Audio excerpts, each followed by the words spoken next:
Okay then, so we are going live. Luke, can you hear me?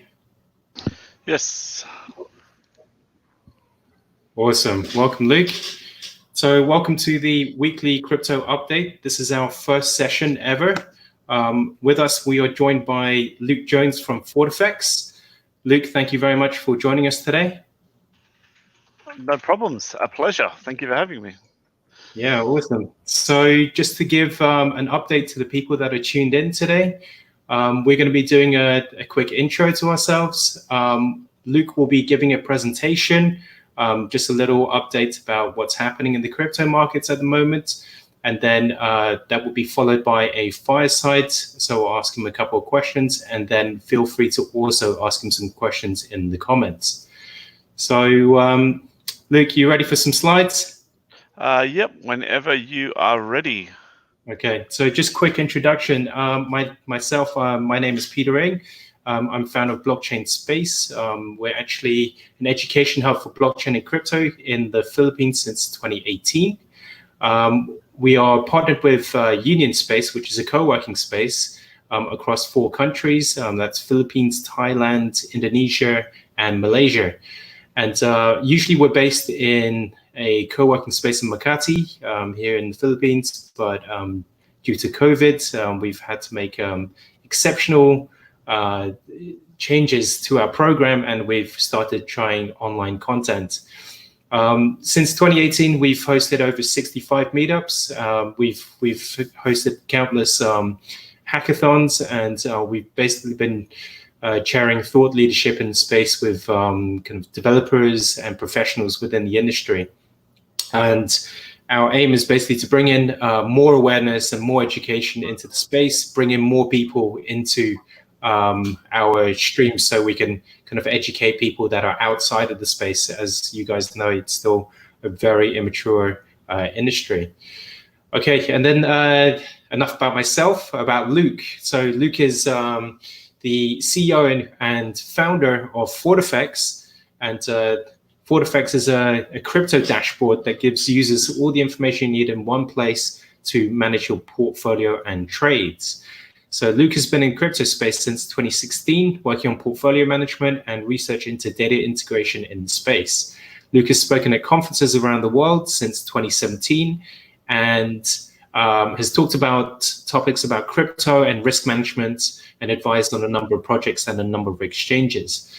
What keeps him busy today is actually working with governments around Southeast Asia in particular to help them better manage their crypto ecosystems. And Luke has been running training sessions for beginners in the crypto space together with our partners, Bitcoin Malaysia, to basically help people not get scammed. And I think that's very, very important. So Luke, without further ado, I'm going to bring up your slides. Sure. And I'll just reiterate a bit about what you're saying. So recently we've been helping people to, because we are seeing that we're getting a lot of new fresh blood in the space, especially with all the hype leading up to the Bitcoin halving, which is about 3 days away. And obviously, the one thing we don't want to see is people. When you have that rise in interest, you also have a rise in people doing things that they probably shouldn't be doing. And not only will you see people maybe doing a bit more emotional trading and punting, but you'll then also see the rise of people trying to get newbies to sign up accounts with dodgy websites, or getting into weird Ponzi schemes, or sign up for this thing, you'll be earning 10 Bitcoin a day kind of stuff. And so what we're really trying to do, and this is part of these free sessions, as well as the courses we run, is help better prepare people who are actually interested in getting involved and becoming crypto citizens, getting them those really basic bits of knowledge that probably you or I take for granted, is in that you could look at basically you'll get a random Telegram message and know instantly that it's a complete scam. But that comes off the back of probably a fair amount of time in the space, and obviously seeing everything that happened in 2016, 17, and 18. And so we really want to keep people up so that the same mistakes that happened, that many people experienced over that time frame, don't happen again. And we think that's probably one of the most important things, which is also why we're talking about adoption as well, because I think it's important that people understand the reality of the situation rather than getting caught up with the hype, thinking that XYZ shitcoin is going to actually be something when there's a 99% chance that it's not. But anyway, that's my little rant, but we'll get kicked off. So this presentation is about getting real about adoption.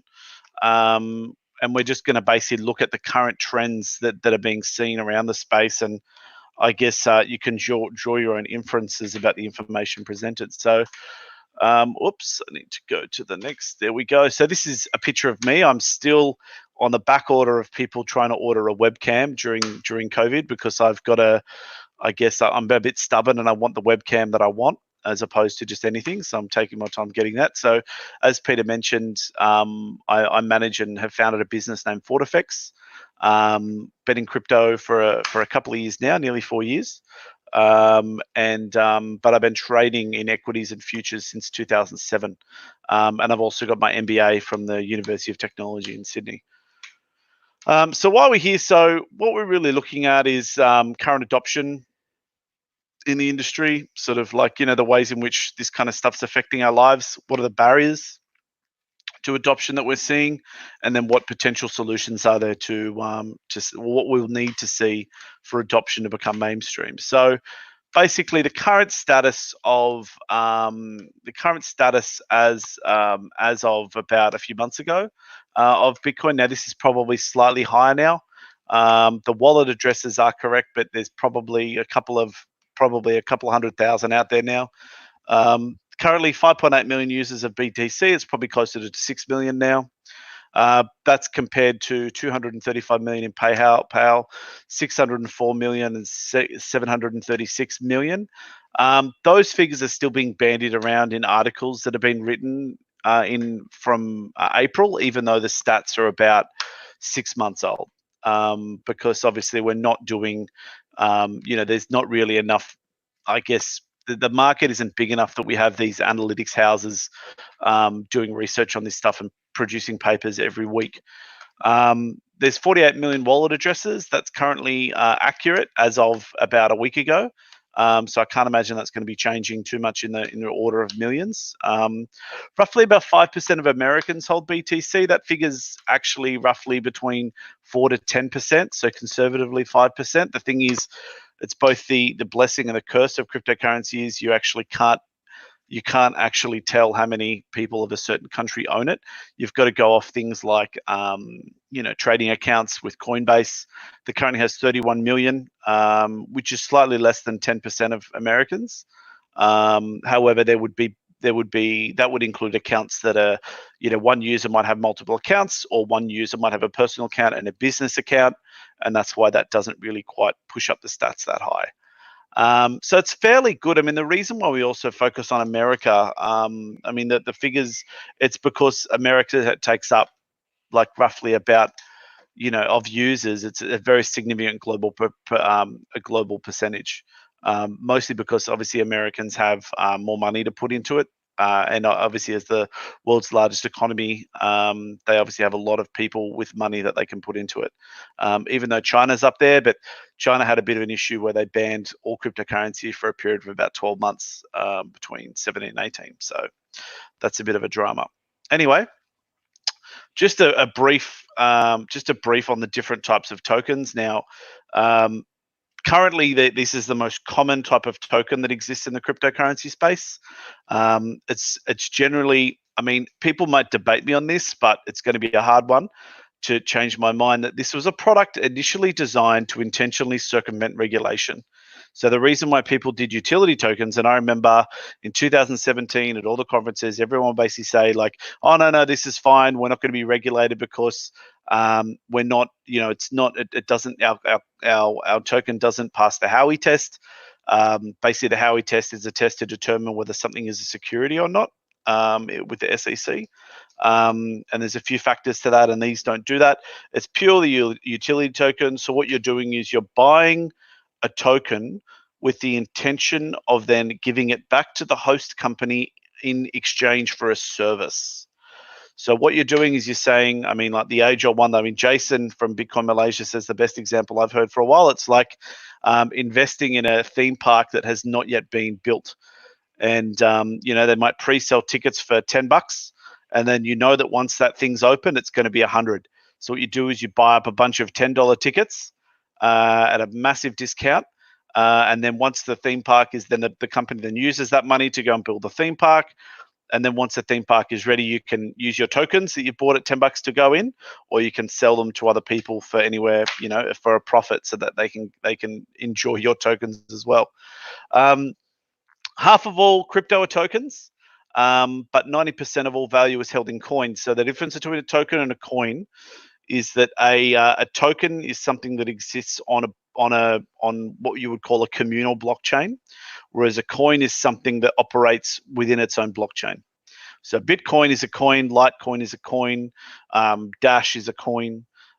Anything that operates solely on its own blockchain is a coin, and then a token is something that basically piggybacks on the back of someone else's. So pretty much something that's an ERC token, ERC20 token, something that operates on the Ethereum network is a token. Something that operates on the Neo network, something that operates on the EOS network, all tokens.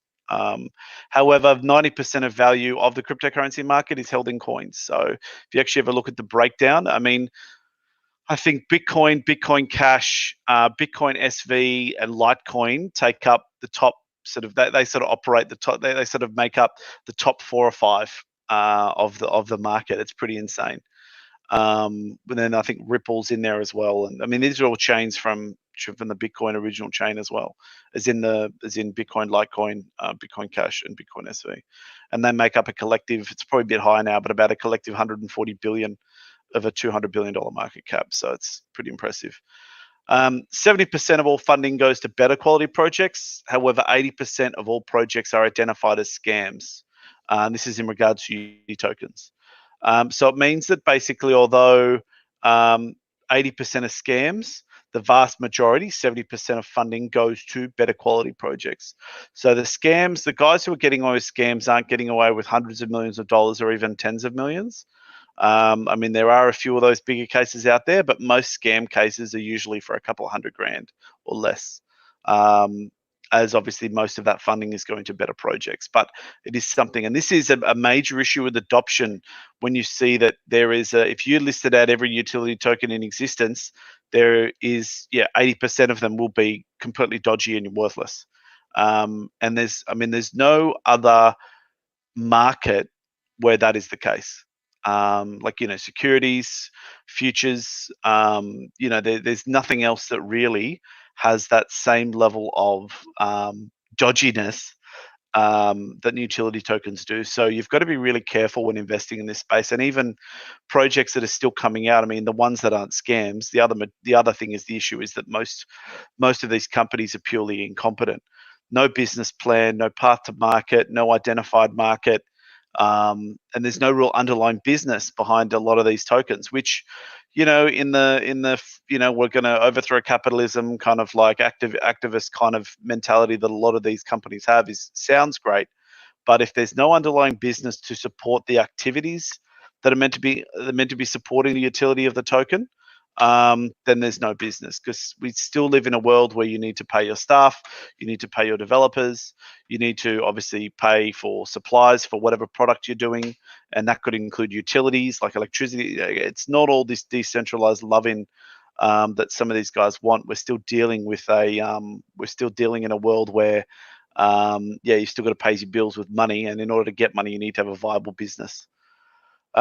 Here's a big issue with the way that a lot of the ICOs worked, and some would argue still work, is that this is the way the traditional fundraise went, which is incredibly different to the way that, say, a equity fundraise works for a startup or something like that. The biggest issue is you've got private pre-seed investors getting at a 90% discount.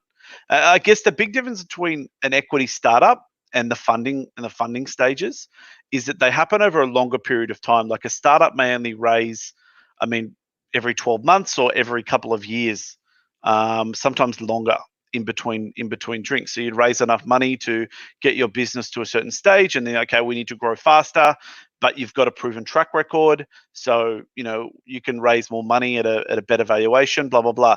The biggest issue is this process that we're looking at here, between private pre-seed all the way down to exchange trading, sometimes happen in a period of less than 6 months, and generally would happen before there is a product, an identified market, or even a single sale, as in that wasn't about raising, as in a sale of the product, as in they had a customer who was willing to pay for whatever product that they were selling, before any of that ever happened.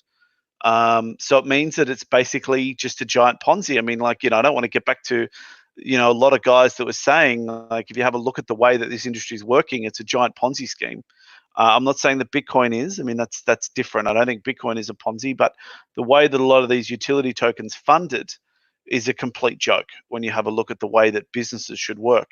So you had your venture firms, hedge funds, crypto whales, ultra high net worth individuals, and large family offices getting in before the public at massive discounts: 90%, 85%, 80%, 60%, 50%, 40%, 30%. And you'd had to have deep pockets and be well connected to get into that first run. You'd have to be a massive crypto fund or something like that. Now, a lot of these guys also, I know in 2018, weren't locked up either. Like they weren't forced to hold for a period of time. So by the time you get to a public ICO, and these stats are all actually quite accurate, is people were making, if you got on the public ICO, more times than not, you broke even, or you made a 30% loss. If you got in at pre-ICO, you break even to maybe make a 30% profit.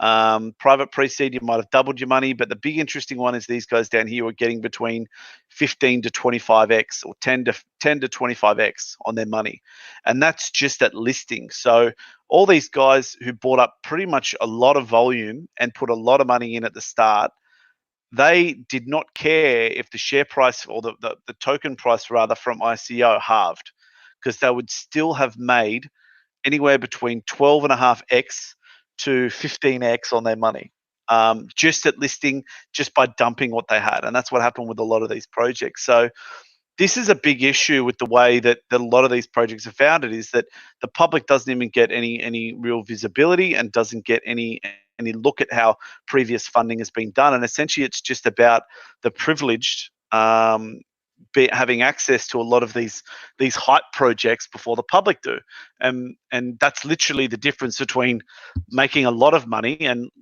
losing a little bit of money. And like you saw here, like if you bought on exchange after listing, you'd sometimes be able to make your money back, or a 10% loss, but mostly between a 60% loss to a 10% loss if you got on exchange. So this is basically the public giving money, or the uninformed giving money back to the informed. Which is a big issue with the way that a lot of these runs took place. Also, another issue is that you see, you can actually see that the way that exchanges operate. So here you see that pretty much the way that if you compare Binance, Kosh, Qcoin, Huobi, and Huobi, and Bitfinex, if you compare their token prices to Binance, it's just completely chalk and cheese. There is no correlation. It's just that Binance is the dominant player in this space. And then the way that they've done IEOs, and this was a Binance initiative, like as ICOs sort of started to fade in popularity, and there were issues with doing KYC for your starting investors, and a lot of projects didn't have the resources or the funds to sort of do that or go through that administrative burden. So then they did the IEO, where an exchange has a database of already KYC people who had accounts on an exchange. They were crypto investors already, and they said, well, why don't you do an ICO on our exchange? We'll do all the back end admin work, pay us a ridiculous fee, and we'll get you funded. And that's sort of if you actually have a look at it, for the vast majority of cases, if you weren't on Binance, Gate.io, and OKX, you weren't really making any money. So that's been another issue, is that the not only the exchange, but then the listing ability has really been centralized into pretty much Binance. So essentially, if you haven't got a Binance account, you really haven't got access to this apparently decentralized market. So one of the biggest issues I'd probably say with widespread, like large scale adoption, is that every country can't have like a reasonably well-run exchange at a local level unless you're in like a fairly, a reasonably large, like a fairly well-off country. Like obviously the United States has Coinbase, which dominates a lot of what they do, but then they also have Kraken, Poloniex, and a few other exchanges. In Australia, we have quite a number of well-established exchanges, so you've got safety there. But then in other parts of the world, there's no real reliable, there's not a consistent, reliable supply of exchanges. But then at the international level, there's really only one that dominates all trade. And if you haven't got a Binance account, you haven't got access to a lot of crypto. So how are people looking at how are people feeling about cryptocurrency at the moment? And these figures are yet again about 6 months old because a survey hasn't been done. I don't think these figures would have changed much though. This was done by a survey of about 14,000 people, not drawn from a specific place, like it wasn't done at a crypto conference or something that would be very biased. This was done from a random selection of people, which is important. 81% of people surveyed have never purchased cryptocurrency, which sort of sits in with the narrative. 10% said they fully understand how cryptocurrencies work. 35% believe that they're a fad. 14% believe that are not using cryptocurrencies, but would like to do so in the future, which is quite promising. 90%, not of the sample size, but of cryptocurrency users that were sampled, have experienced hacking on exchanges. So so pretty much they're saying that 20% of the cryptocurrency users they surveyed have been hacked. Or had an experience of being hacked on an exchange, which is a ridiculously high number. Yet again, that's why people are being drawn back to these big powerhouse exchanges like Binance, where you have at least some degree of protection. And then 15% have been victims of fraud, which is a massive figure. That 15% of cryptocurrency users in this survey, which is done in the States, by the way, have been victims of fraud. Now, you would not have that in any other investment capacity. I can't imagine that 15% of people who invest in equities have been victims of fraud. The only thing that would come close would be like the Forex Ponzi schemes and the black box kind of trading products that are spouted around. How likely are consumers to use cryptocurrency? 50% have no plans and don't use, which is fairly consistent with what we see in the market anyway. 25% don't use them and are unsure if they'll use them. So for the remaining 25% is people who don't use them but would like to. And that's what we're going to see as the next stage of early adopters, would be these 15% when we get our next run up in the market, once things are a bit more stable. And once there's that I guess, and I believe things are a lot more stable now. There's a lot more regulation now compared to what we saw in 2017. So it means that these are the guys who are going to be coming in. I've previously used cryptocurrencies, but do not currently use them. And then only 1% more people currently use cryptocurrencies. So we're seeing that a lot of people who use crypto in, say, 2017, 18, no longer use them because they've had some kind of negative experience, and that could be due to being hacked. It could also be to having a problem with being scammed or something like that, which is a fairly large. When you have a look at only 6% of people surveyed are currently using, but 5% previously did and no longer. I mean, we'd have to have a look at why that's the case. I mean, it could be that they lost money through investing, which a lot of people did in 2017. But then we've also got to address the big elephant in the room, that a lot of these people were probably hacked or got scammed. Yet again, drawing to the first point I made in this webinar, which was that one of the biggest issues is that people, currently, and it's probably going to be the way for a little while. I mean, currently one of the biggest challenges that adoption faces is that people don't really understand the best way to get set up. I'd probably say that a lot of people that were introduced to cryptocurrency in 2017 and even 2016 were being introduced by probably scams and things like that, or these schemes that were less than above board. Like the amount of people that were involved in BitConnect was astronomical. as a portion of the market. I mean, as we'll look a bit later, in 2017, they were a top 30 coin.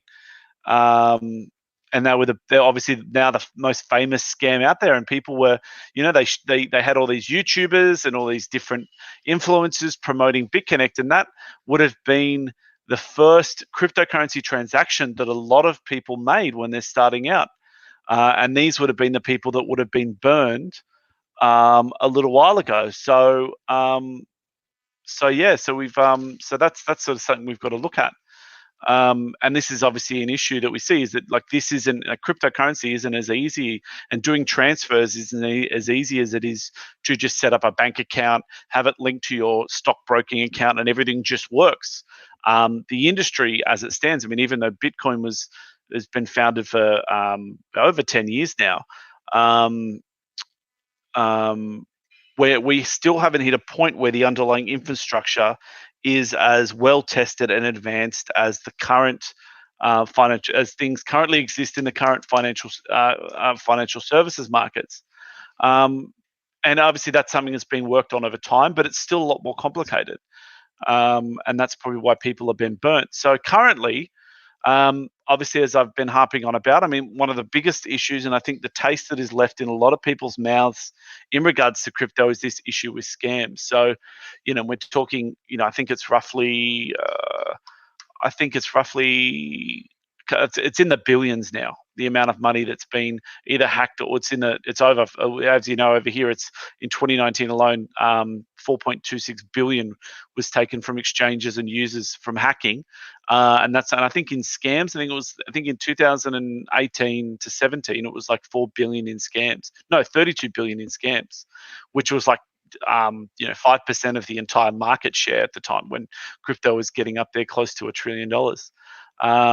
So I mean, like this is an issue, and then we're seeing less of it though, which is positive. I mean, as the market matures, we are seeing less and less of this kind of activity, but it's still out there because it's still easy to do. The reason why it's easy is because people are not educated enough and not prepared enough to sort of determine what is a scam and what isn't. I mean, people are still easily fooled by things they don't understand. And so education is one of the major issues here, of both new users and existing ones, to be honest.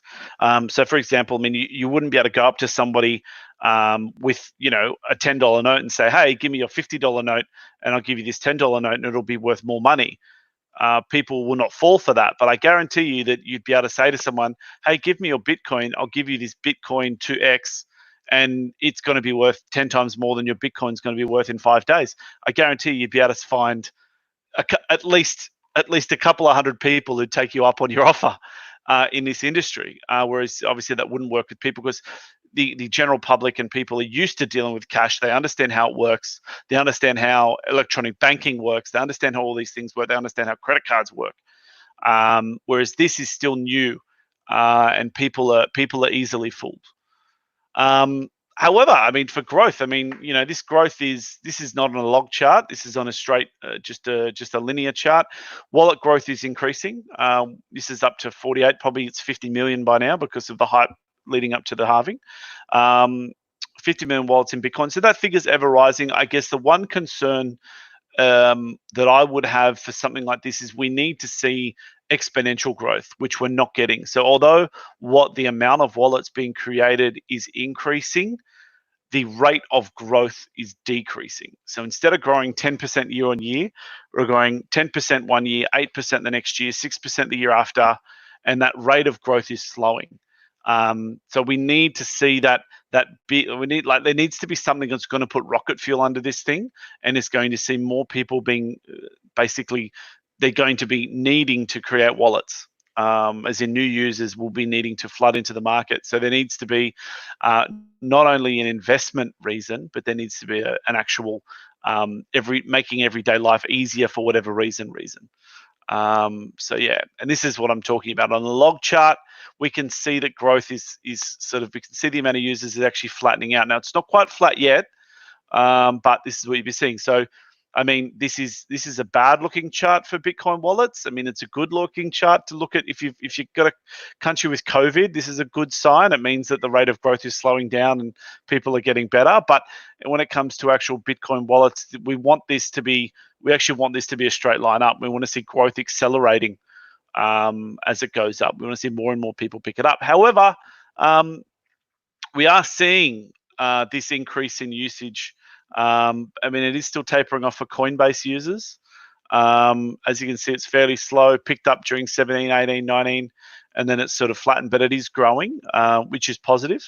And we are seeing that there is this estimated usage, and we are seeing that the amount of cryptocurrency adoption, or the amount of crypto users that are coming in has surpassed at the same time period the amount of internet users. So, like I said, we're here at 40 million users globally, or there's more than that in wallets in different cryptocurrencies. But essentially, we've seen that we've actually surpassed the internet in regards to adoption, but we still haven't hit that killer thing that we have. I mean, I would argue that one of the main drivers of increase of internet usage globally was the introduction of the smartphone and the introduction of uses of that smartphone. It was no doubt in anyone's mind that 2008 was a turning point in the life cycle of the internet. It was no longer a thing that nerds used to play online Dungeons and Dragons or StarCraft or whatever. It was actually something that people needed for their everyday life. So that coincided with obviously Facebook. And then we saw the different types of social media that's come out, where people are now glued to their phones more than they are their laptops or their computers. And when they're doing that, what are they using? The internet. We still haven't had that turning point in crypto. I mean, it's still used as a tool for investment, for people to generate profit and make money. But as far as actual real-time adoption, we just haven't seen that yet. There's a lot of stuff happening behind the scenes, like there's tokens like Flexa that are helping people to, that's enabling people to use cryptocurrency in payments and trying to make that payment part easier. But you're not seeing, I mean, that's going to be a background usage, and even Ripple is sort of being used in the background. It's not being used at the forefront. And we haven't really had anything that's real that consumer facing product that people are going to need to use every day. Even the largest proven use case of a utility token is something like Ethereum. So in order to use the Ethereum network, or do anything with their smart contracts engine, or using the Ethereum the computing part that Ethereum does, the names escape me in the moment, I'm sorry, but if you want to use any of that, basically you need to use Ethereum tokens. But that's not something that the everyday human being's going to want to be using. So we're also seeing in regard to adoption, and this sort of is where it gets a bit more real, especially when it comes to dealing with COVID. I mean, we've seen cases of governments printing money to give it out to keep their economies alive, which of course is deleted the value of a lot of currencies. Like the underlying value of the US dollar would have tanked. I know that in Australia, our currency's tanked, and a number around the world, because as soon as you start printing money, it means the existing money is diluted. And so we've seen in countries where they've had a lot of decoupling in like once you've had instability in a country, you'll see that the actual amount of Bitcoin at interest, I mean, people wanting to turn local currency into Bitcoin, is absolutely astronomical. So we can see that in Venezuela, Argentina, and obviously when things were getting a bit dicey in Hong Kong a little while ago, that the amount of people that were transacting like with local Bitcoins, which is basically peer-to-peer Bitcoin transactions, was huge. As people wanted to take their funds away from local currency and move it into something digital. And we're seeing that more around the world now, especially after, like I said, COVID, and people are now looking at Bitcoin as being that sort of alternate to gold that's a lot more accessible, that people can use to diversify away from standard fiat holdings. Also interesting to note is that Venezuela is the best country in the world to mine Bitcoin. It's about $500 a Bitcoin to mine it there on average. But I wouldn't be flying to Venezuela right now to test that theory. The other thing that we've seen, and this is the reason why we've seen probably a better recovery in the Bitcoin price than stock markets after the big falls that we saw in March because of the COVID outbreak, is things like this. So because Lebanon has been doing a lot of spending to try to keep their economy going, the value of their currency. So what you could actually do with your currency has just completely tanked. So the amount of money that what you could put in your shopping basket in the start of January is about half of what you can do with it. You'll get about, for the same amount of what are they called? Lira. For the same amount of lira, you'll actually get half as much in your shopping trolley. Simply because of the way that they've managed their monetary policy and the lack of faith that people have in the underlying currency. So yeah, we've seen a 12% decrease in the currency in one day. And then we've also seen the government saying that they're going to put a haircut on large deposits, saying that if you have I think it's over 100,000, if you have got a deposit of over 100,000, we're going to take a bit of that and just leave an IOU there for you for when things get better. And so what people have done is they basically said, well, I'm converting this into something else because obviously it's useless, and the government can take this away from me. And we've seen people basically fleeing away from this currency and putting their money into either US dollars or I'd be speculating that a few people would be putting it into Bitcoin as well to avoid the downside risk of fiat. So just remember, it's not these products are not only a way for people to make money, as in by buying low and selling high, but it's a hedge against the depreciation of fiat currency, which is something we're seeing at a global stage now, which is why Bitcoin is performing so well, mixed in with a lot of the hype towards the halving. The other thing that we're seeing at the moment is that the amount of Ethereum contract calls. So the amount of calls that the amount of basic interactions with smart contracts on the Ethereum network is increasing. So between January 2017 till now, it's increased over 15x. So we're seeing a lot more people using this technology, which is a good sign. But like I said, it's still not that thing that the everyday human being is going to be interacting with just yet. However, it's good to see that Ethereum has passed being useful only to create ICOs and is actually getting real world utility now. Since, in a lot of US states, smart contracts are actually legally binding. So if you enter into one, it's legally binding, can be enforced. The other thing I think I'd probably note, this is less to do with adoption, but more out of interest, and people that are interested in Ethereum probably read up on this, is there's been a number of F killers. So these are people who are trying to push out similar products to Ethereum, but apparently slightly better.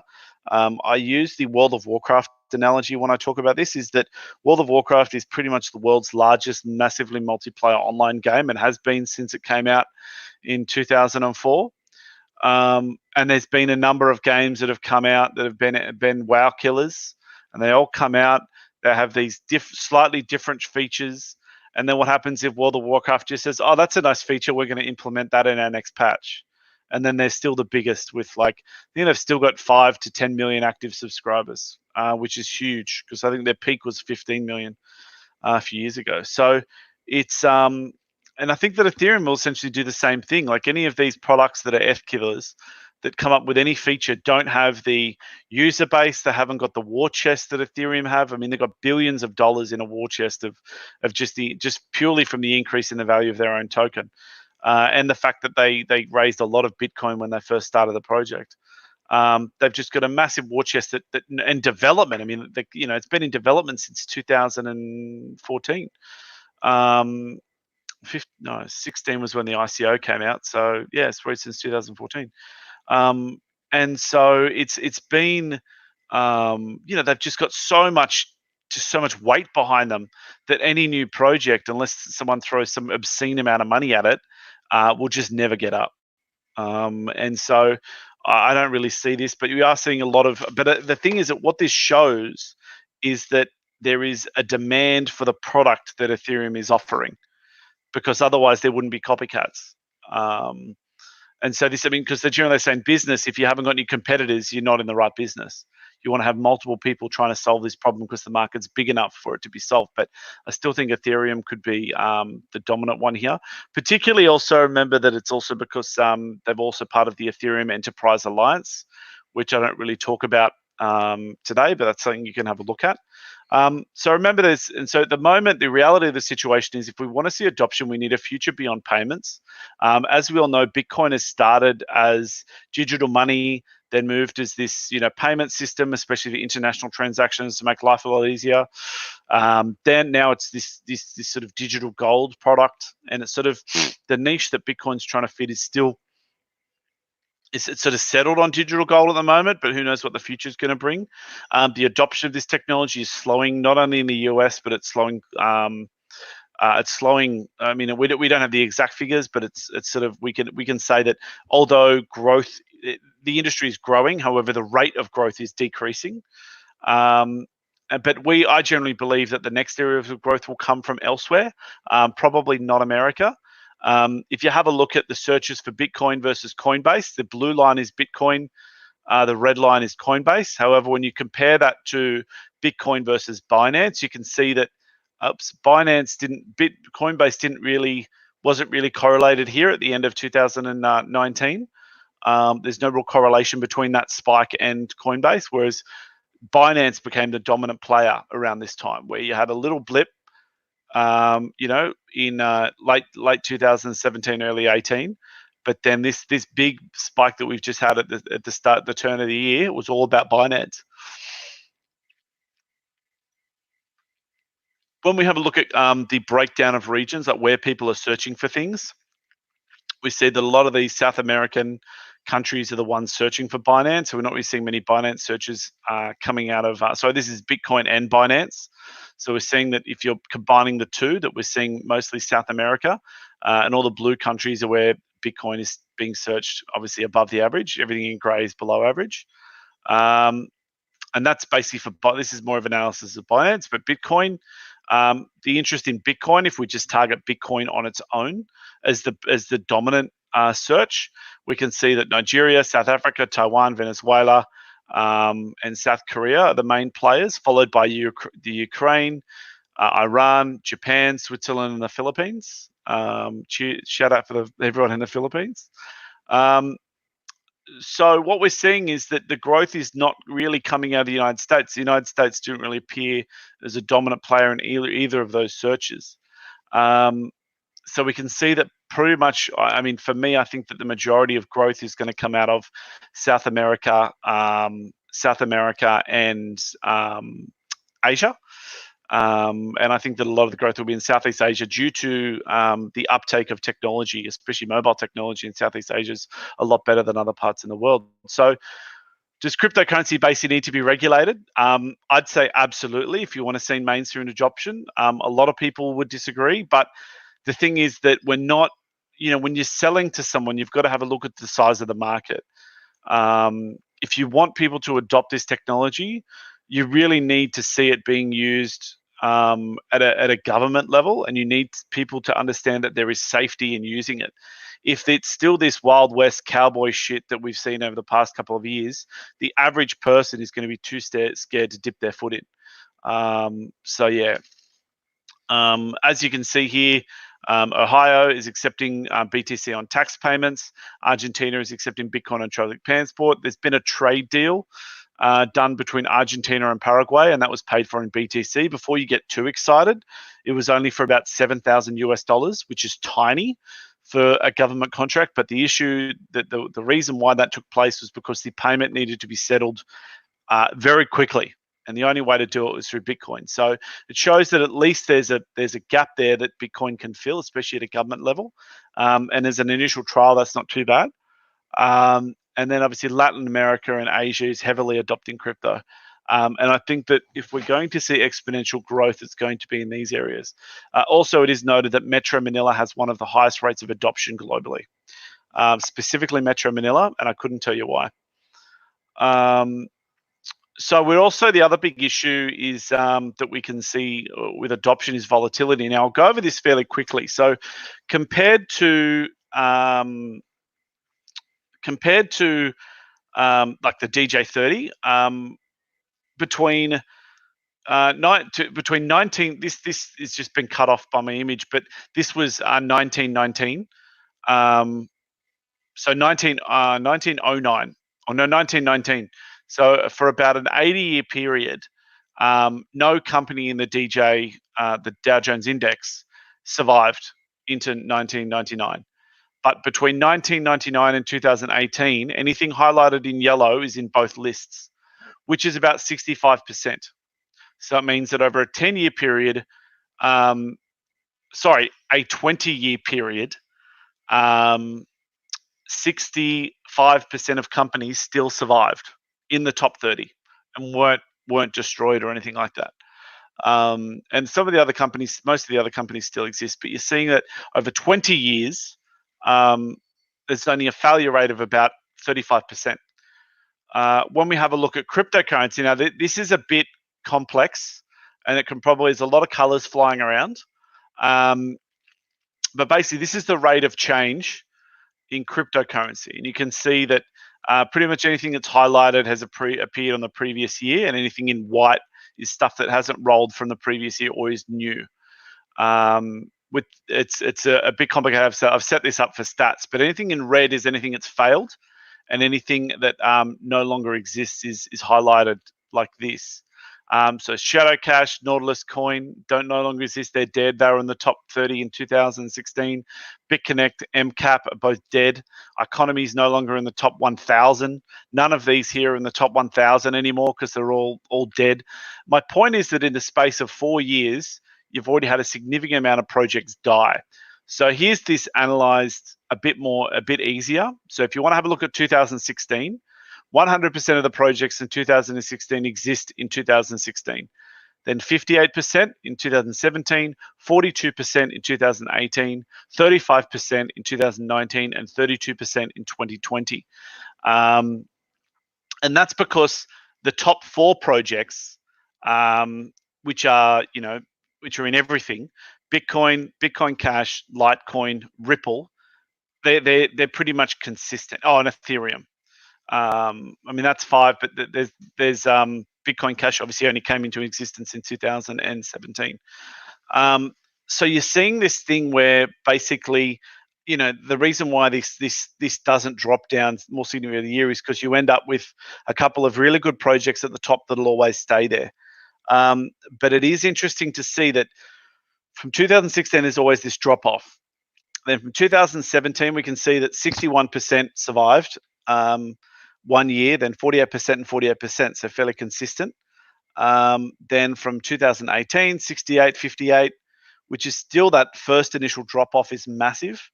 And then from 19, it's still a 15% drop. So what you can see is that the market is getting more mature, but it is still significantly more volatile than the Dow Jones. So, for example, when we're seeing figures like this, 17 to 18, 61%, 16 to 17, 58%, 18 to 19, 68%. I mean, for that kind of change to happen in the Dow Jones index, it took 20 years for that same number to happen. So, I mean, I used to say crypto moves 10x faster. It's actually 20x faster than the traditional markets work. Which is also why you need to be very clever in the way that you interact in this space, and also you need to be a lot more on the ball. You need to follow the news and understand what's happening, and make sure that you're once things make money, you take your profit out, maybe let the less run, because there is a very, very likely very, very high probability that what you're holding is not going to be worth anything within a couple of years, because we're still in this immature experimental phase of crypto. So just to summarize, cryptocurrency is still in its infancy. And I'd probably say trust maybe not at an all-time low, but trust isn't great in this industry. The amount of trust that people have of not only like the viability of the industry. I mean, like as soon as Corona broke out and Bitcoin dropped along with the other market, people were just straight on the bandwagon of cryptocurrency failed the Corona test, blah, blah, blah. But since then, crypto, like Bitcoin, has recovered and is already in profit for the year. If you held Bitcoin at the start of the year, you've actually made money this year. You've still lost money if you hold stocks. So who's laughing now? But I would probably say that despite that, people still don't have that underlying faith, and that underlying faith that they would in, say, gold or stocks, regardless of performance. Public opinion in education is the key to see this improve, as people need to become more educated, less likely to be scammed, and that is a better PR story for the industry. I believe the next boom will come from outside the United States, probably driven by Asia and South America, and then regulation is key, and that's basically to basically improve that trust factor. I'm going to defer back to Peter, but this is a bit of a summary of part of what we're working on in regards to the education space. But I'll bring Jason in to have a chat about that. But first, I'll just I'll sign off to Peter, if you're still there, Peter. I am indeed, Luke. Can you guys hear me? Oops, let me switch to my webcam again. Can you hear me, Luke? Yeah, I'm here. Okay, awesome. Yeah, super amazing.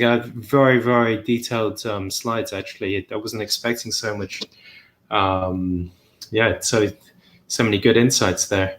Actually, I've been trying to make some Ethereum transactions, and I've been experiencing some congestion, and I guess that kind of matches exactly the information that you were mentioning about ETH calls increasing as well. And I'm wondering actually if that's because the number of new projects that are basically running off the Ether protocol, and the number of kind of people that are coming in, doing a lot of transactions. And I'm wondering if that's actually related to... I'd probably say 90% of the reason for congestion at the moment is because, I mean, Bitcoin is experiencing severe congestion. It would be people, I'd probably say it's people trading. At the moment, there's two major issues. I mean, specifically Ethereum, there's two things, is that there's the hype. Everything will get caught up in the hype train due to the Bitcoin halving. And so people would be transacting more. And the issue is that there's more volume being done on DEXs. And DEXs require gas to do transactions because it's a decentralized exchange. So as volume increases on those, you'll see more. It's not done because most transactions are done on chain. So, yeah. That's once you see that kind of activity taking place, you're going to end up with more. It's going to create more congestion until the network starts to fix up the mining situation. But that's probably partially it. But I'd probably say that I think everything is going to be congested over the next week, purely because of the hype around the Bitcoin halving. Halving, right, exactly. Yeah, that's pretty interesting. Actually, I wasn't thinking about DEXs as well. So I did think about exchange transactions, and then thought about actually the exchange transactions probably they don't affect really the performance. Only if people are transferring out. Yeah, exactly. So when you put it basically into your cold storage or put it back into your wallets, basically, right? Yes. Interesting. Another thing that you mentioned is something about adoption. So basically, being that regular industries will bring in more adoption, and that's something that I kind of witnessed in the last week. So I joined a blockchain gaming seminar. And so that's blockchain games, not actual like casino games, but games being built on the blockchain. And these guys were basically talking about whether the adoption will be coming from the crypto community actually playing the blockchain games because they're already familiar with actually how to deal with like virtual currencies, or whether existing games like exactly you mentioned like World of Warcraft, once these guys click their fingers and say okay, we're bringing in crypto, that will be the game changer. They're going to bring in like masses of people. True. I mean, I did write an article a while ago talking about how Bitcoin and what relation Bitcoin has to World of Warcraft and Venezuela, talking about how basically people were earning more money than their day jobs by playing World of Warcraft and farming gold and selling Warcraft gold than they were working a 9-to-5 job in Venezuela. Wow. And so, I mean, there is capacity for these companies to turn to maybe want to open up their ecosystem to be more market driven, and say, offering up WoW Gold as a cryptocurrency. And there is a WoW Gold cryptocurrency. I don't think it really trades though. I think it's a gimmick. But yeah, there is a capacity for companies to start doing that. I don't necessarily think it'll happen in the respect to an MMO, purely because that will take control away from the business. Like Blizzard or Activision or whoever owns it now, they'll basically lose control over the economy of the game if they open it up to the free market. However, there are probably ways in which it can be done.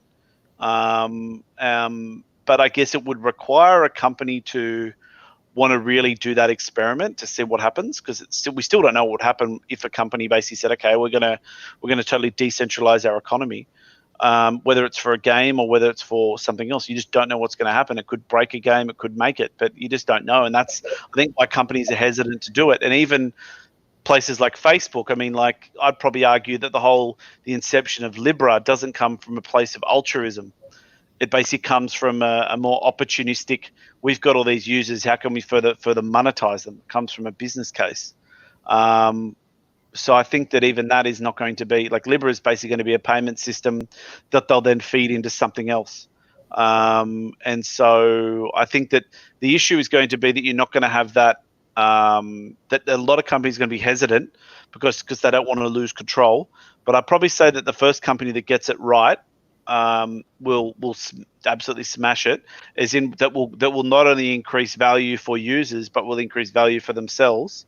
But I think that there'll be a lot of gravestones on the way to that success. I think a lot of companies will try it and fail before there'll be one that basically will be the success story. In the same way that there were 20 other social media sites before Facebook, and then Facebook was the one that just dominated. So yeah, I think, and then what will happen is that everyone will then base their business models off what that one successful company does when they say move their economy to be decentralized, if that made sense. Yeah. Man, I have to ask the burning question. So, I mean, we're obviously I'm based in the Philippines, and there for sure are some people from the Philippines tuning in. And you had that metric about Metro Manila having one of the highest rates of adoption.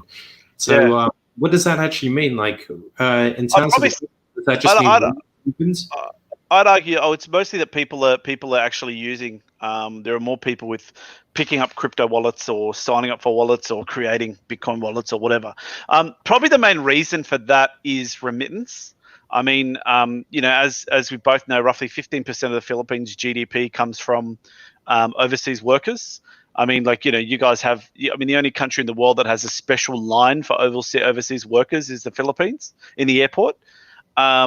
So a lot of people are basically working overseas and then sending money back to their family. Now, when you're using a Western Union or a transfer, some kind of cash transfer business, the fees can be quite obscene. I mean, like, if you're in Dubai and you go down the main road, the Sheikh Zayed Road, in some of the areas, like there's a money exchange or a like a MoneyGram or a Western Union every 2 or 3 shops is one of these stores, so people can send money overseas, and it's quite common. But the fees in some cases can be ridiculous, like 20%, which is just nuts. So you send 2,000 dirhams, but then only 1,600 make it back to the Philippines.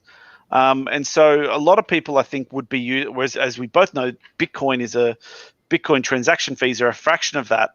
And so long as the arbitrage between what you can buy it for in dirhams in Dubai and sell it for in the Philippines for pesos isn't massive, you'll probably end up ahead.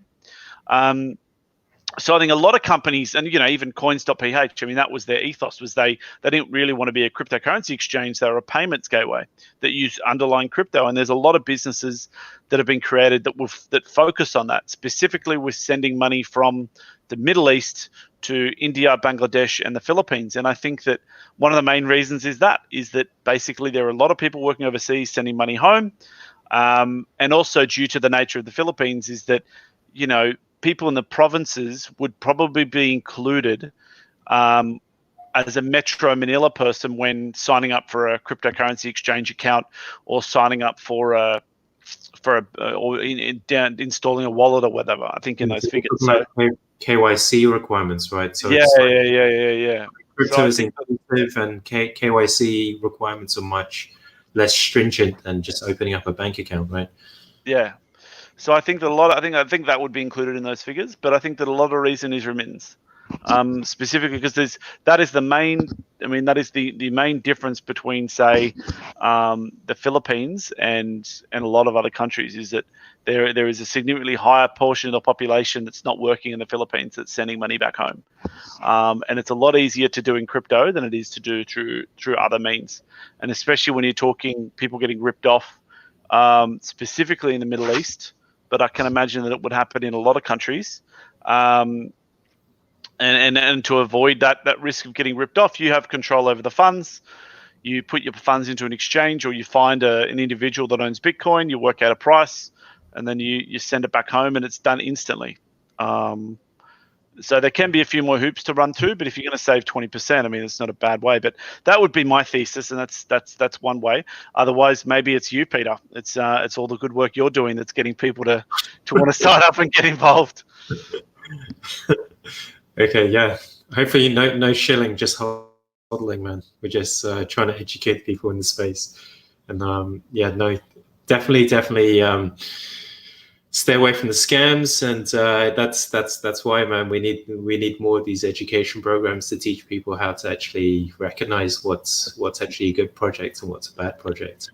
Yes, man. Luke, I've got to ask you that burning question. We're 2 days away from the halving. You want to make any predictions? I'm against making predictions, but I mean, historically speaking, Bitcoin goes apeshit before and after.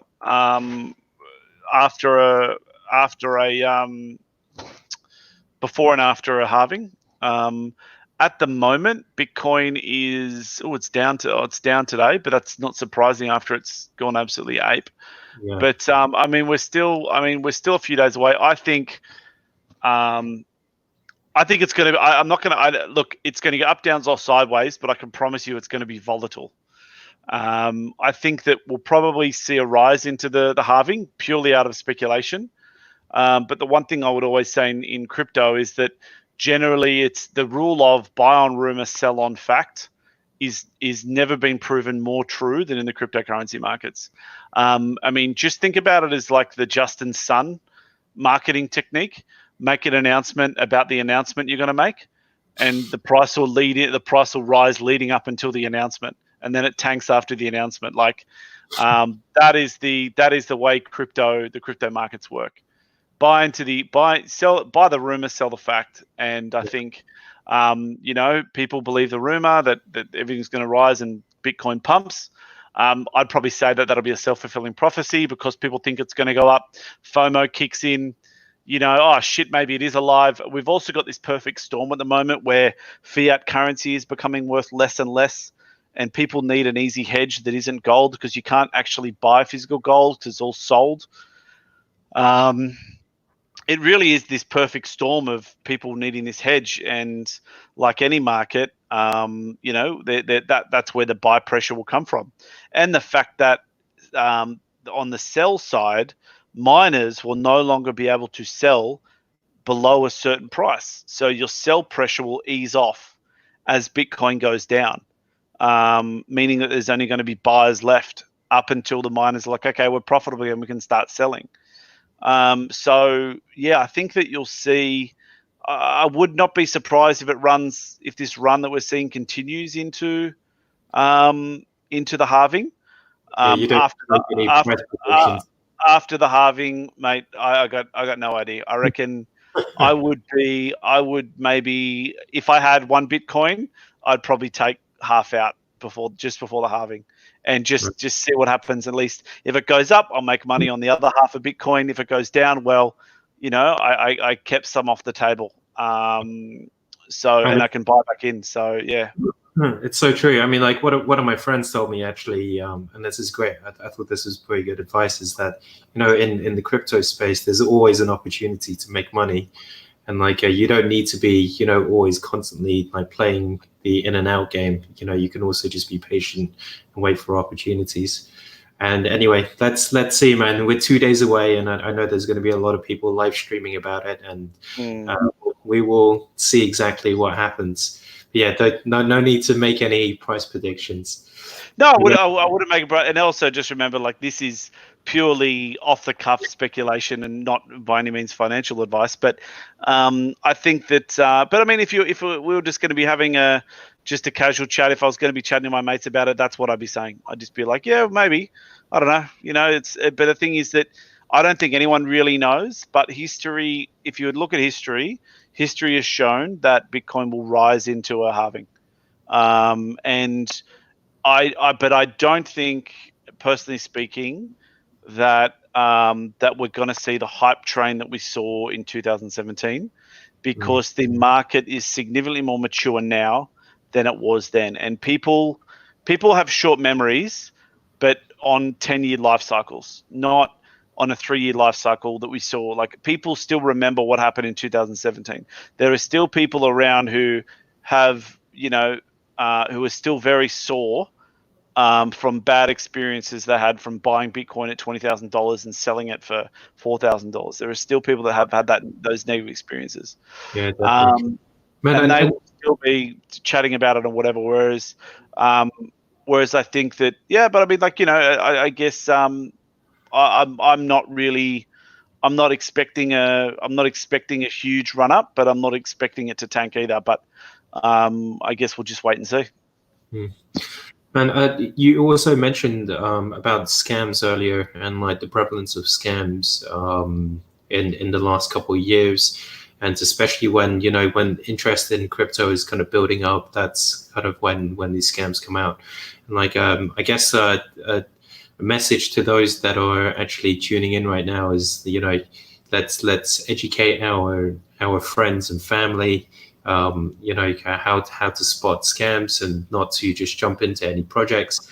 And you mentioned like a couple of billion in scams, and the one project that I keep remembering is this Ponzi from OneCoin, that Ruja Ignatova, and they managed to scam $4 billion out of retail investors, and just it's insane.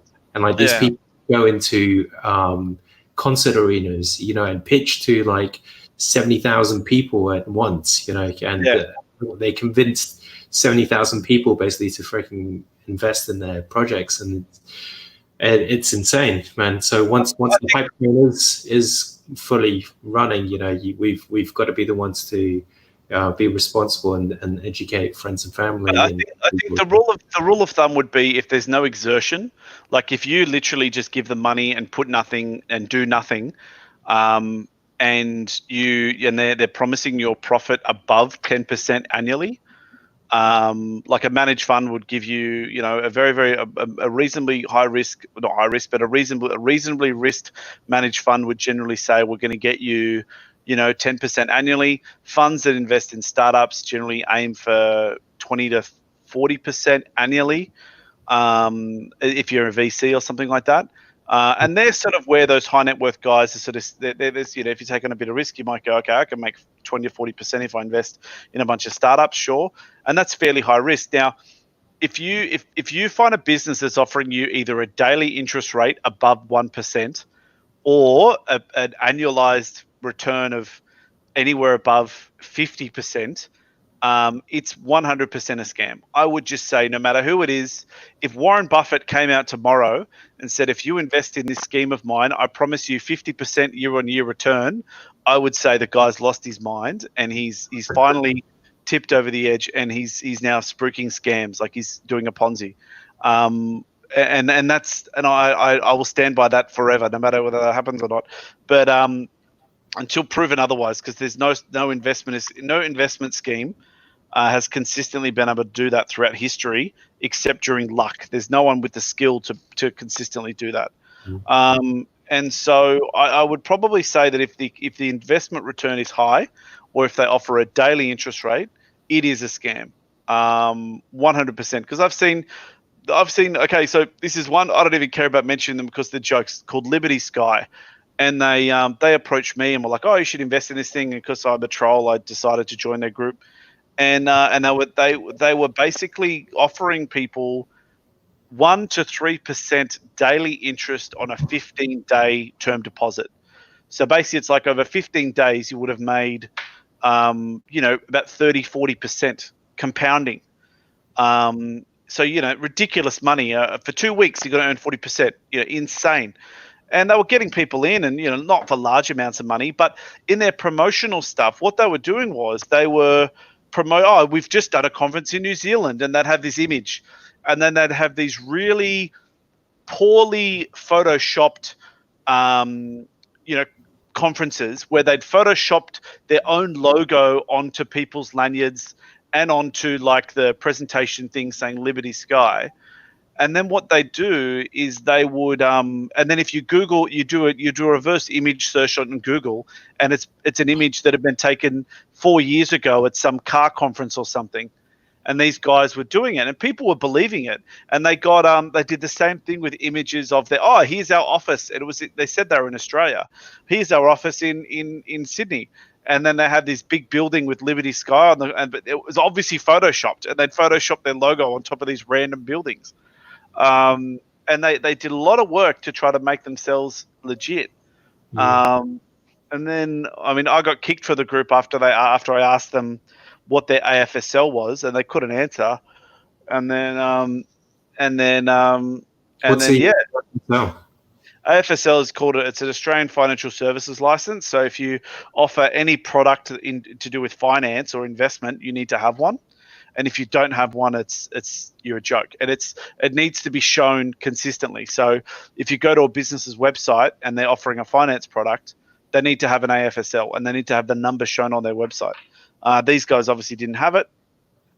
And therefore, complete scam. But I don't think these guys would have they wouldn't have got a lot of money, because anyone who was intelligent or halfway intelligent, which would be people with which would have been most people who can invest over, say, a couple of $1,000, would have looked at it and gone, "Oh, this is a scam, go away."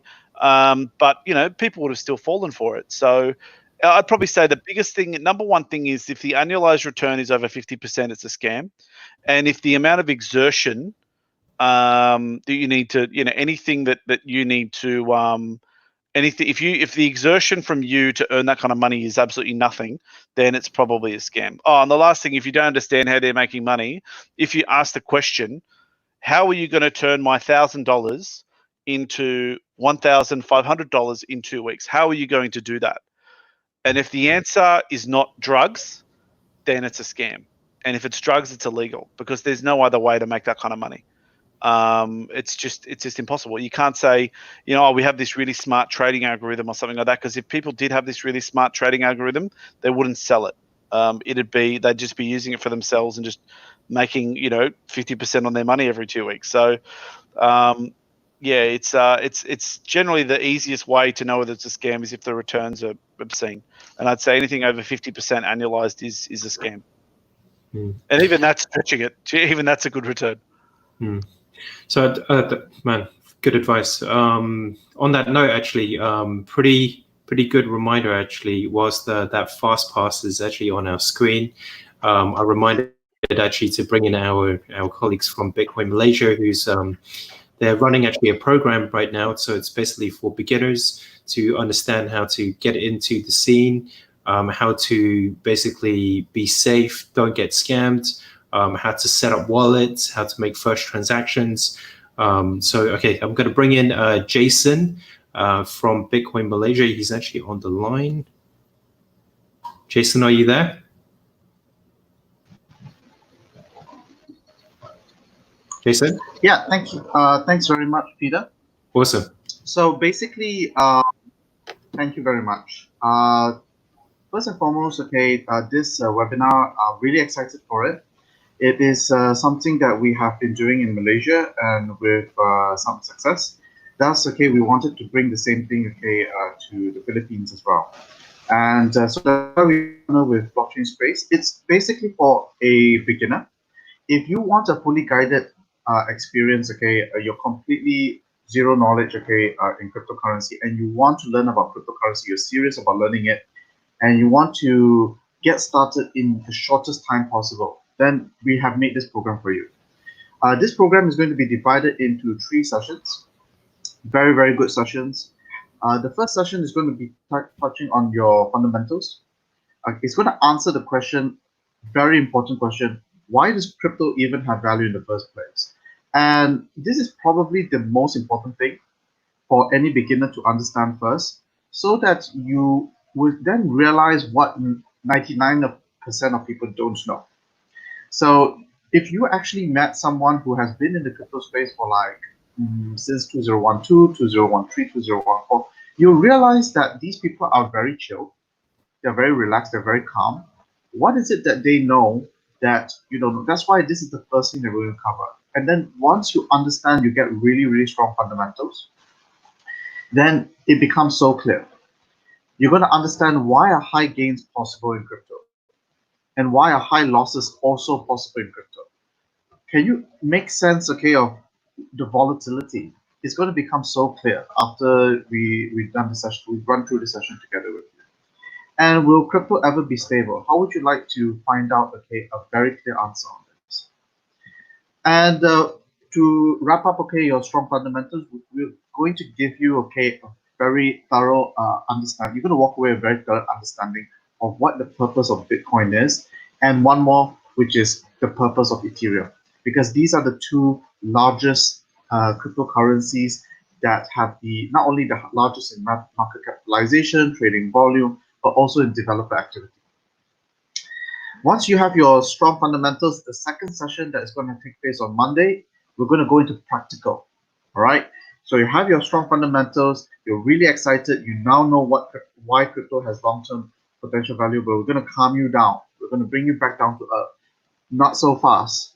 There's things that you must learn before you actually enter into crypto. If not, you're going to potentially lose a lot of money, waste a lot of time, and get a lot of headache. So the whole purpose of the second session is how not to lose money in crypto. So the first thing we're going to talk about is scams. Okay, why are there so many bad actors in crypto, and what are the tricks of trade of what scammers actually do? By going through this process, you then know, you then will be able to identify very quickly what is real, what is fake, so that you can pay attention, you can focus your precious time, which all of us have the same 24 hours, to capture real opportunities in crypto. How would you like to check whether your Bitcoin is real or fake? So this is something a lot of people don't know. I'm really surprised. And running a community myself in Malaysia, I get on average about 3 messages a day, okay, of people saying that, okay, that they got scammed.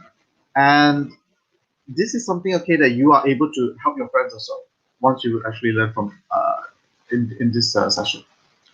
You're going to learn how it's actually done. So we're going to do a lot of hands-on. It's going to be practical. We're going to do 2 things: set up a Bitcoin wallet and set up an Ethereum wallet. And we're going to teach you. You're going to learn the best security habits before making money into crypto. And a lot of people don't even have this, and that's very worrisome.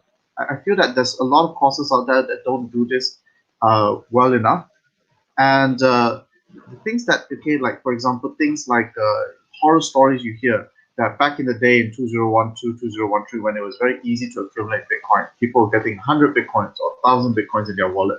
Fast forward to today, Bitcoin is worth a lot of money and they lost their keys. So what are these keys? Okay, these are what we're going to teach you, what you're going to learn on a hands-on, on a practical level. All right, and you're going to learn what the #1 rule all crypto citizens live by. All right, and then once, okay, you have had a very good, strong fundamental and you know how not to lose money in crypto, then we're going to talk about how to make money in crypto. And we're going to do it very differently, okay? We're going to show you what we call a money-making map. We're going to talk about trading and investments. That's probably one of the things, but there's even good and versus bad projects. If you are looking into trading, okay, what is the psychology that you need? If you're just looking to buy and hold, what are the strategies that you can use? And last but not least, managing a portfolio.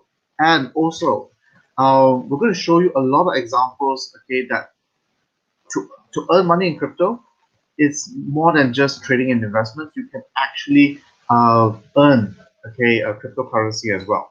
And there are many ways to do that. Give you an example, okay, there are a lot of jobs. This is a well-funded, reputable project called Algorand. This is the Ambassador Rewards Program. This is if you organize a event, okay, for Algorand to basically raise awareness about their protocol, who they are, what they do, what the benefits are.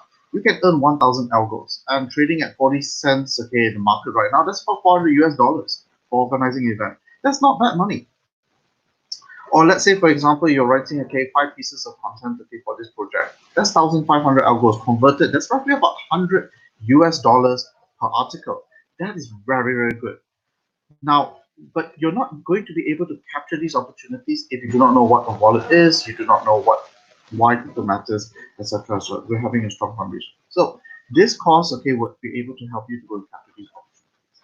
And that's just one ecosystem. The largest ecosystem, okay, that Luke had covered earlier today was Ethereum.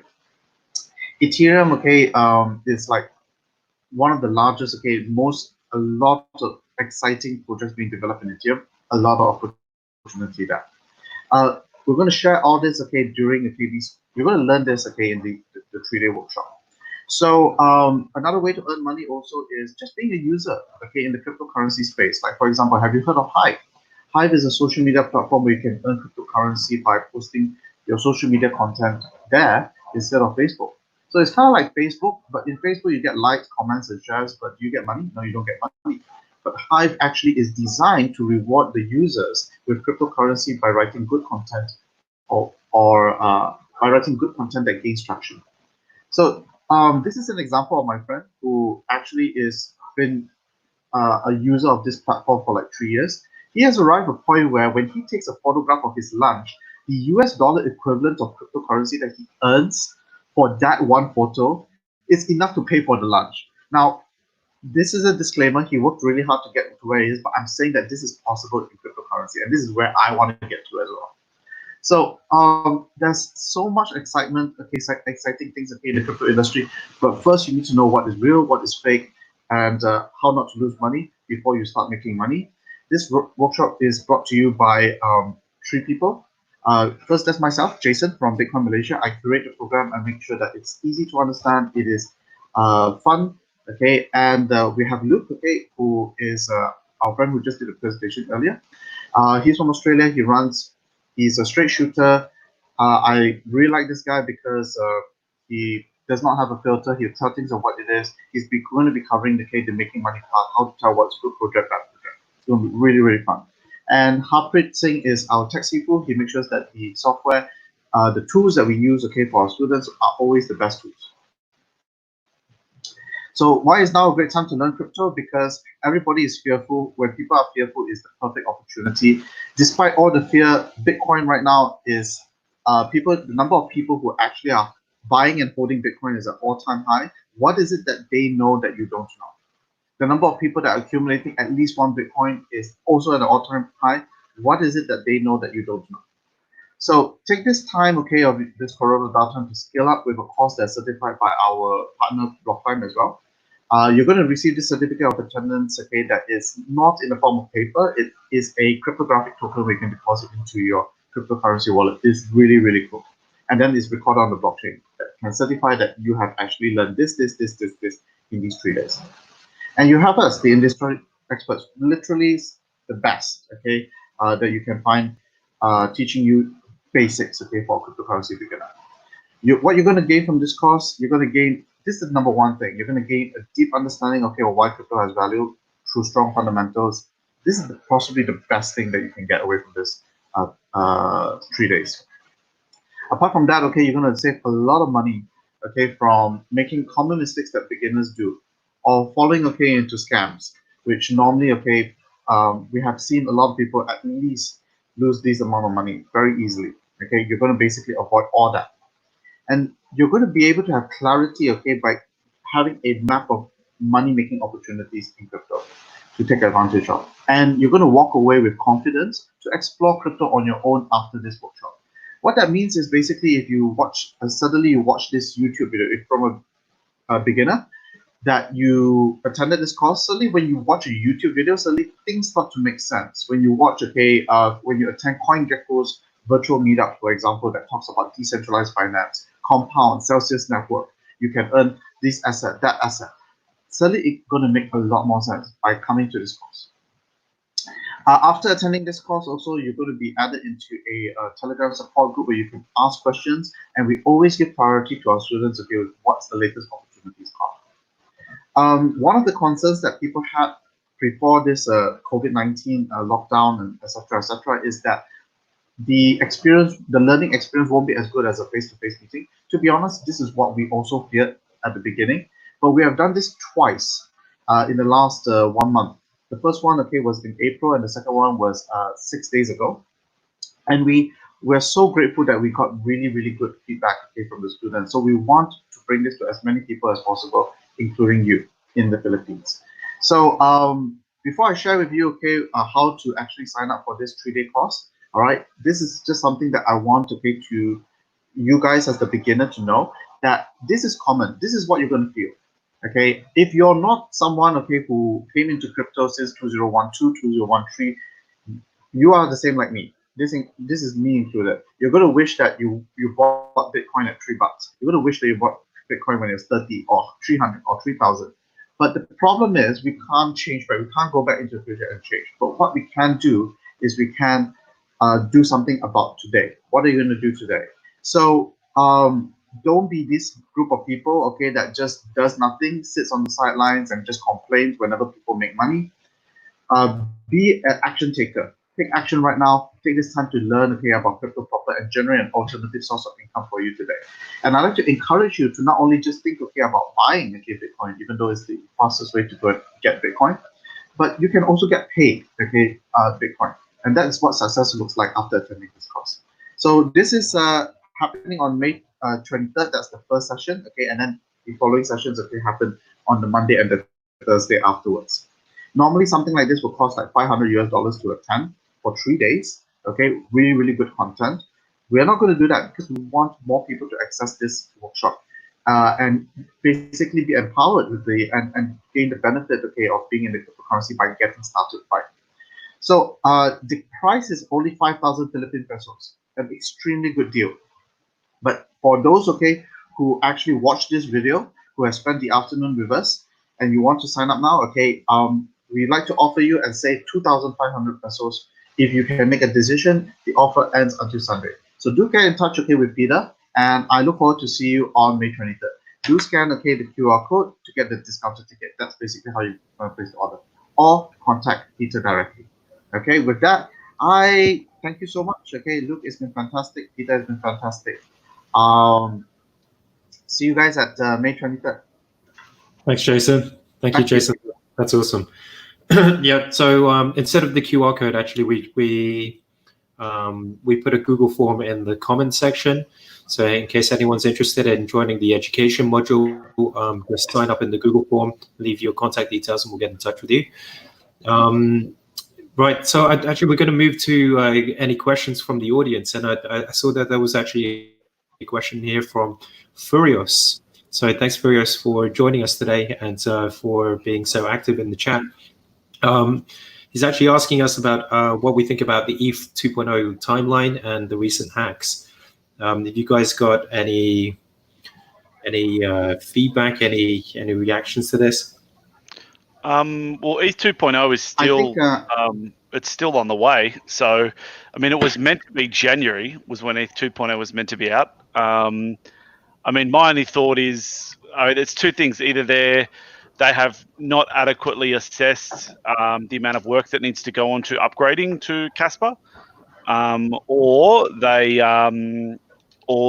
which is probably more likely because there's a lot of work to shift, or they're waiting for an appropriate time, or they're waiting for a minimum amount of users before they shift it over, or because their main mining pools have put pressure on them to delay. I'd probably say it's not that, knowing Ethereum, but I'd probably say that that it's a lot of work to be able to do what they're trying to do, and I just think they've underestimated the amount of work that's required, which is incredibly common in software development. Like it's more common than not that you're going to go 50% over time than you're going to deliver a project early, especially when it comes to software development. So I think it's more that. That's the only thing I have to say. But I mean, I don't think they've. I mean, it's still projected to be 2020, but maybe. I mean, I think it has been extended to 2021, so we might not see that up there for a while.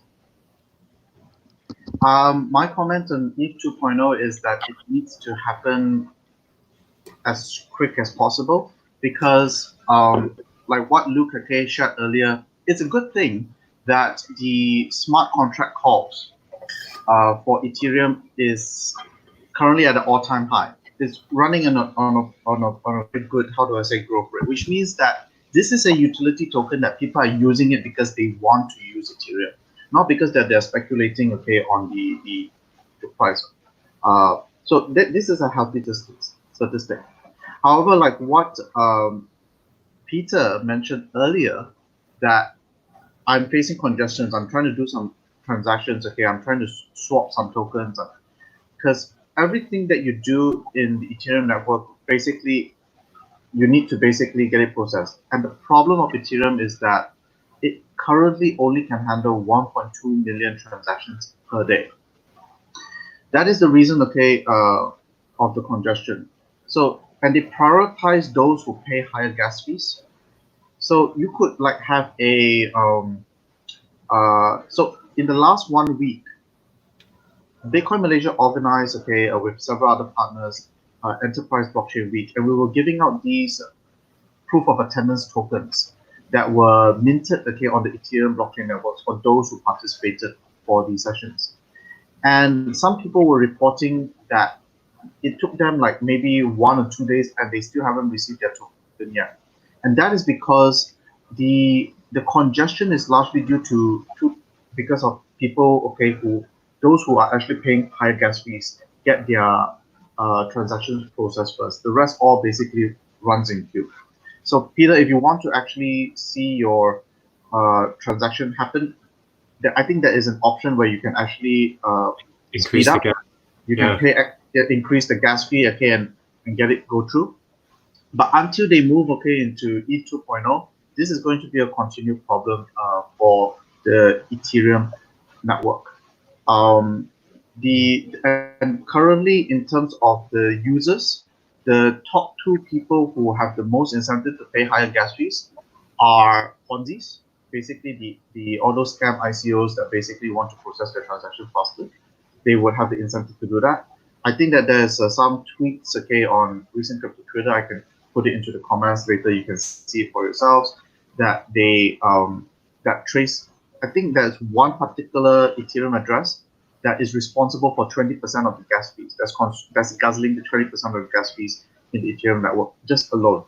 So that's one, and the second one is what you say is correct, is the DeFi space. People who are in the DeFi space, they want to see their transactions go through. They want to put their deposits. They want to make it happen. They want their swaps to happen faster. They have the highest incentive to basically pay higher gas fees. So that's the reason for that. During Enterprise Blockchain Week, one more thing. During Enterprise Blockchain Week, we had a really good final day. I highly encourage those who are keen to check out our live stream on the final day, which was on Thursday. It's on our Facebook group at Bitcoin Malaysia. We had Hedera Hashgraph on it, and Hedera Hashgraph just did a very compelling 20-minute sharing on why blockchains possibly cannot basically serve the enterprise market at all. They are not designed for it. Basically, they're saying that we're like babies playing in the in the adult pool, that kind of thing. And then they put forth that Hedera Hashgraph potentially might become the Binance for the enterprise solution, the actual thing that's going to be adopted. So that's very interesting. I think that is worth actually looking. Sorry, Peter. Yeah, that's basically what I want to share about ETH 2.0 and staking. No, that's very, very interesting actually. And then And actually, this morning I was speaking to one of the developers at Consensus, and he was actually mentioning that, you know, the problems with congestion right now is a very common problem with the Ethereum blockchain, and that's what's giving kind of opportunities to sidechains right now. So Hedera actually is one of those sidechain solutions, as well as companies like Matic and Loom. And so basically, what happens is those sidechains process the transactions off chain, right, the main chain, and then they connect back to the main chain when they need to. But it just allows like kind of faster transaction processing that doesn't always need to wait for like the main chain to process all the information. Hey, Furious had another question, so let me put that up on the screen. So he's talking about you were talking about so what are the risks as ETH token holders for ETH 2.0? Isn't there a mechanism that rewards early adopters into ETH 2.0? Actually, maybe I can just jump in quick on that. So there is a very good Vitalik blog that talks about ETH 2.0 launch. I would highly suggest you read up on it. I'll post the link actually in the comments as well. It talks about basically the transition from ETH1 to ETH2 and how actually he says it literally, you couldn't quote this. He says you can hide in the cave for the next 5 years and you don't need to worry about your ETH going missing or not being transitioned to ETH 2.0. So I think the transition is going to be as seamless as possible. But yeah, definitely read up on that blog. You basically the transition is going to be pretty smooth. They thought about it a lot. Anyone want to add anything to that? No. What's that? Yeah. What's that? Do share. Okay, the link. Okay. I also want to know. Okay. More about the ETH 2.0 transition into proof of stake. It just cannot come. It must happen quicker. But like, you know, Rome isn't built in a day. That kind of thing. Yeah. So true. So true. Luke, any final remarks for our? No, I think I've said enough today. No, it's nothing else. It's pretty really much like awesome. I said. Thank I mean, you for having us. I think the only thing would be is that just be safe. Don't do anything stupid.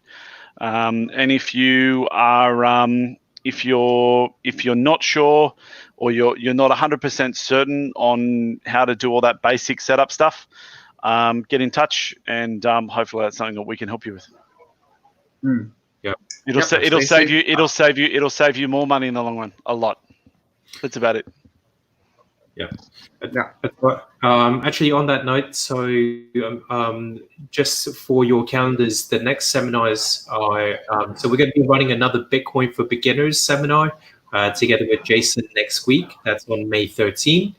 And then we'll be doing this weekly crypto update again together with Luke on May 16. That's Saturday. So put them in your calendar. Also subscribe to the Google form in case you haven't already. That way we can keep you up to date with all of our content. And I'll be posting our social links. So in case you want to follow us and see what we're up to. But yeah, otherwise, thank you very much, everyone, for tuning in. Thank you, Luke, for your time. Great presentation. Thank you, Jason, for sharing FastPass with us. That was great. Yeah, thank you very much, everyone. And we'll see you again next week. Right. Thanks, Peter.